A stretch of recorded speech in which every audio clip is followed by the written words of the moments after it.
salaamaaleykum mbokk yi déglu nañu Ousmane Sonko comme ni ñu ko daan defee déglu ko dégluwaat ko ci forme bi comme ci fond bi alors bu muy njëkkee génn dem fale ca Grand Théâtre après sa nomination au poste de premier ministre mooy showbiz boobu nga xam ne amaloon na ko à la esplanade du Grand Théâtre de Dakar.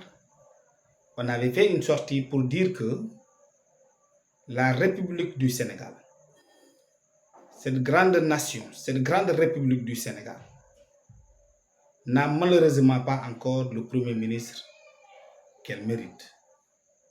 Le Sénégal, ce grand pays, ce peuple digne qui a enduré, qui a traversé des situations pénibles à cause d'Ousmane Sonko, n'a pas encore le Premier ministre qu'il mérite, n'a pas encore ses dirigeants qu'il mérite. Mais nag ñun duñu wax comme disent les autres, le peuple n'a que les dirigeants qu'il mérite.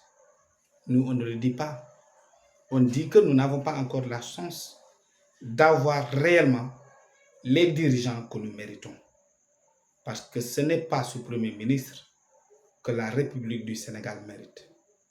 Avant de répondre ou de revenir sur les allégations, sur les déclarations va-t-en-guerre du Premier ministre Ousmane Sonko, mais nous allons lui rappeler avec politesse, moom bu demuloon Sweet Beauty ba daje fa xale bu jigéen bu tudd Adji Sarr, kon ñi nga xam ne ñàkk nañu seen bakkan ci manifestation yi lu xaaj bi kon tey dafa leen di fekk ci seen biir kër yi. Pendant que les gens disent que nous avons perdu 86 personnes ci manifestation yi nga xam ne weesu nañ ko, moom dafa brandir benn tableau boo xam ne defe naa ay 15 personnes photo yi 15 personnes lañ ci affiché te on parle de 86 personnes qui sont mortes. Où sont les images des autres personnes qui devaient être aussi brandies par le Premier ministre Ousmane Sonko, qui en partie est responsable, que les gens le veuillent ou non, de ces meurtres-là. Parce que moom Ousmane Sonko taxaw na fi wax ne bu gendarme bi wala policier bi nekk ci mbedd mi oto boo xam ne dafa am problème peut-être visite technique wala ay lampam baaxul mu romb la ci mbedd mi mu boxam la jox la dara nga bàyyi ko mu dem oto woowee ami accident, yow gendarme bi nga xam ne bàyyi nga kooku dem wala yow policier bi nekkoon ci mbedd mi di monter waroo lekk waroo naan, boo tëddee waroo nelaw parce que da nga am responsabilité ci ñi nga xam ne ñàkk nañ bakkan ci accident boobu. ñu nit ñu fàttali ko di Serigne Mountakha waxoon, maanaam yow boo defee loo xam ne andi na jëya andi musiba ba nit ñàkk ci bakkanam, yow ak rey kooku yem bakkaar, ku ci dee safara nga jëm. maanaam ku def safaan woo xam ne tax na nit ñàkk ci bakkanam, yow yaa rey kooku kon am nga ci responsabilité. parce que moom Ousmane Sonko bu demuloon Sweet Beauty, parce que xam nañ ne problème mu Sénégal bi Sénégal traversé yépp li taxoon mu woote mortal combat woo jeunes yi ci mbedd mi jàkkaarloo ak pouvoir bi, jàkkaarloo ak force de l'ordre yi takk seeni kabul di dóor ay lacrymogène. procès wu Adji Sarr 90% loolu moo ko waraloon. 90% ci ñi nga xam ne ñàkk nañ seen bakken ci xeexum mbirum procès Adji Sarr bi foofu la dippee, foofu la jóge. comme moom it moom Ousmane Sonko mi nga xam ne moo demoon Sweet Beauty daje fa xale bu jigéen en tant que responsable kile, kon moom am na responsabilité ci meurtre yi nga xam ne amoon na fi. donc moom Ousmane Sonko warul lekk warul naan warul tëdd bay nelaw, loolu mooy dëgg. beneen bi, le Sénégal a besoin de retrouver sa paix. Le Sénégal a besoin de réconciliation. Mais comment est-ce possible qu'un Premier ministre dëkk di tokku une opposition mature qui comprend que les enjeux, c'est de laisser à ce gouvernement-là le temps de s'habituer à la pratique de l'État, le temps de comprendre les dossiers de l'État. Parce que musoo leen nekk sax président ASC, Ousmane Sonko musul nekk président ASC, n'a jamais présidé une ASC. Ousmane Sonko n'a jamais été président ni directeur général dans une structure étatique, ni dans une direction et autre. Mais de surcroît, président Bassirou Diomaye Faye musul nekk président ASC, musul présider aucune commission, musul présider aucun service. Il n'a jamais dirigé une structure étatique. Nga xëy un bon matin ñu bombarder la nga ñëw à la tête de l'État. Toute cette opposition qui ne dit rien du tout, c'est une opposition républicaine, patriotique, qui admet que nous avons à la tête de notre État des gens qui viennent d'arriver et qui ne maîtrisent pas encore la chose de l'État. Et qu'est-ce qu'il y a de plus normal que de leur laisser le temps de comprendre, de s'imprégner de la pratique de l'État de droit, afin de comprendre les rouages de l'État pour au moins une année, voilà ça, le mot d'aider une dizaine de mois. Dans un sens, une opposition qui incarne cette responsabilité républicaine. Et nga xëy tey comme un grand enfant, tu te mets à tirer sur cette opposition qui n'a pas peur de toi, Ousmane Sonko. Il n'y a pas une opposition qui a peur de toi. Ni la ragal mooy ñi sàcc ci réew mi. Et si toi, Ousmane Sonko, tu penses que tu n'auras affaire qu'aux gens de l'APR qui étaient là, aux anciens ministres, aux anciens DG qui étaient là, au président Macky Sall et sa famille, mais tu te trompes lourdement parce que yow bi ngay ñëw dans l'espace politique sénégalais fii nga ñu fekk ñu nekk M23 ñun ñu jaar fii ne touche pas à ma constitution xeexal réew mi ba mu sàpp nag ba Abdoulaye Wade dem ñu nekk fii ci réew mi noppi bàyyil Macky Sall mu gouverner ñi doon ànd ak Macky Sall naan non on n'a pas d'opposant le PDS est mort mais yow ci contexte boobu 2 ans après la yàlla génnee feeñal la teg la nga nekk au devant de la scène parce que la nature a horreur du vide. Mais on comprend ton jeu, Ousmane Sonko. Qu'est-ce que tu veux faire? Tu veux que les gens sortent, se mettent à casser, se mettent à détruire, se mettent à mettre ce pays à terre. Personne ne va mettre ce pays à terre comme tu le souhaites. Tu veux en réalité avoir un alibi qui puisse justifier ton incompétence, l'incompétence de votre gouvernance.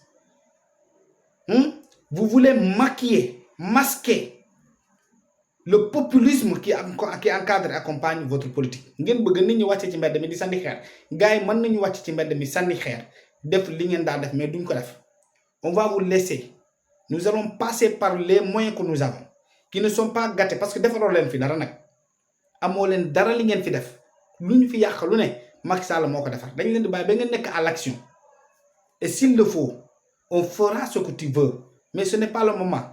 Mu neex la mu naxare la ñun Ousmane Sonko dinañ la jox temps de grâce parce que amul lay yaa wax ne amul lay dinañ la jox temps de dinañ wax nag wax moom kenn mënuñoo noppiloo xoxatal la presse du sotti du jàll du réussir buntu xatal la presse du sotti du jàll du réussir parce que à chaque fois que vous avez fermé un organe de presse sachez que vous allez ouvrir des organes de presse du sotti du jàll du réussir c'est lu ñu la sant mooy Ousmane Sonko. Réfléchir, toi, en tant que chef de gouvernement. Comment mettre ce pays sur les rails si tu considères que le pays n'était pas sur les rails?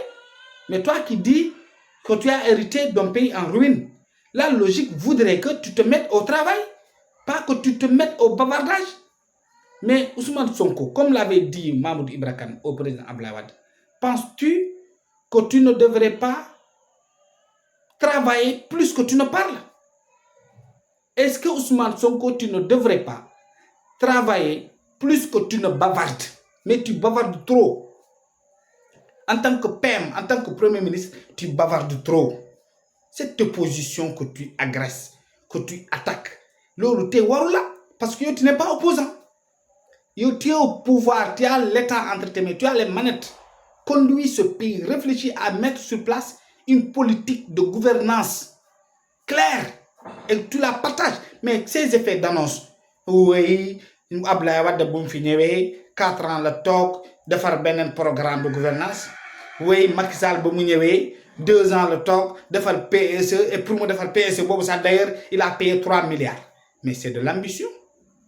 3 milliards yooyu mu fayoon pour mettre sur place PSE bi nga xam ne moom ngeen di dérouler ba tey mu neex leen mu naxaru leen xam nañ ne moo tax le pays est jusqu'à présent debout ce PSE.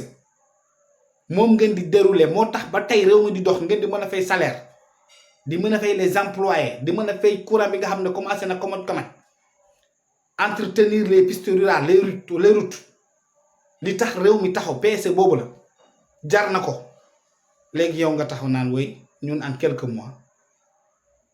mois doit parce que les chiffres là les données que nous n'avions pas il faut que nous les réorganisions il faut que nous rectifier ko améliorer ko ainsi de suite parce que maintenant nous sommes dans l'état nous comprenons les chiffres nous comprenons les affaires mais malgré cela ñun quelques mois la ñuy jël pour tëgg un projet 2050 mais Ousmane Sonko yoo ko yàpp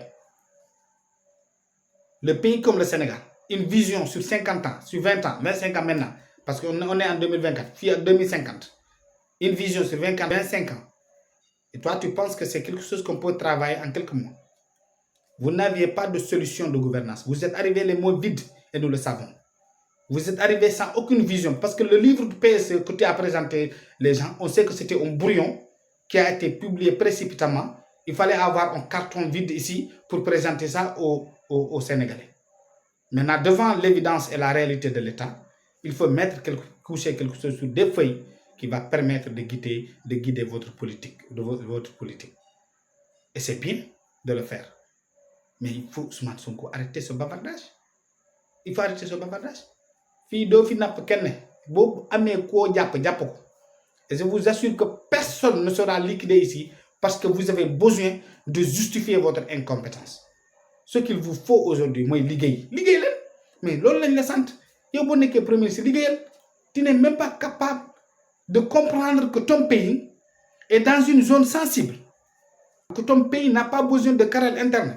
Que le Sénégal n'a pas besoin de division, n'a pas besoin de conflit. Dans un contexte d'exploitation du pétrole et du gaz, toi, tu ne comprends pas que le Sénégal, ce dont il a besoin, c'est la quiétude, la paix. Parce qu'à côté, il y a le Mali qui est bombardé tous les jours. Il y a le Niger qui est bombardé tous les jours. Une armée du SAES qui est incapable de faire face aux terroristes qui avancent, qui prennent le devant l'armée du Mali. Que tu es sur une zone côtière à surveiller, que tu as un pétrole à surveiller, des plateformes pétrolières à surveiller, et puis tu te permets toi de bavarder quoi. Tous les soirs, et tu bavardes. Mais ça doit arrêter. Il faut que ça cesse. Il faut travailler plus que tu ne parles. Et les Sénégalais, les voies libres du Sénégal.